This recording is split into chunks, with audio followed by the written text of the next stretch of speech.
দীর্ঘদিন উচ্চ মূল্যস্ফীতির চাপ সয়ে ধীরে ধীরে স্বাভাবিক হচ্ছে মার্কিন অর্থনীতি। এরই ধারাবাহিকতার প্রমাণ চলতি বছরের প্রথম 2 মাসে ১,৩৫৫ কোটি ১,৮৯,৩১০ ডলারের তৈরি পোশাক আমদানি করেছে দেশটি, যা গত বছরের একই সময়ের চেয়ে ১১.21% বেশি।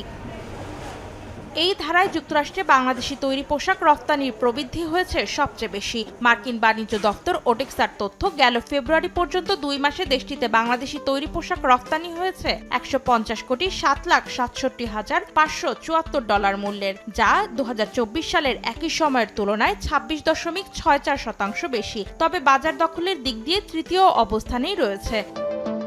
প্রবৃদ্ধির হিসাবে এর পরের অবস্থানেই রয়েছে তৈরি পোশাকের বিশ্ববাজারে বাংলাদেশের অন্যতম প্রতিযোগী দেশ ভারত। বছর ব্যবধানে গেল জানুয়ারি ফেব্রুয়ারিতে মার্কিন বাজারে ভারতীয় পোশাকের রফতানি আয় বেড়েছে ২৫.৭%। তবে এক বছরের হিসাবে ফেব্রুয়ারি পর্যন্ত সবচেয়ে বেশি প্রবৃদ্ধি ১২.৩৫% হয়েছে ভারতের। বাজার হিসায় দেশটির অবস্থান বাংলাদেশের পর।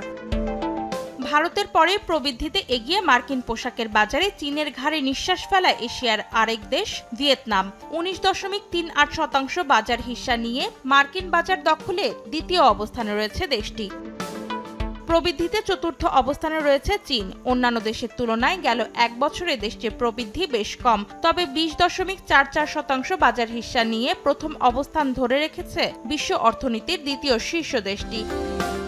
এদিকে শীর্ষ ৫ দেশের মধ্যে গেল ফেব্রুয়ারি পর্যন্ত 2 মাসে মার্কিন বাজারে ইন্দোনেশিয়ার তৈরি পোশাক রফতানি কমেছে ১৮.২৭%। ৫.৭৬% হিস্সা নিয়ে বাজার দখলের দিক দিয়ে পঞ্চম অবস্থানে রয়েছে দেশটি। অন্তরা সেন, সময় সংবাদ।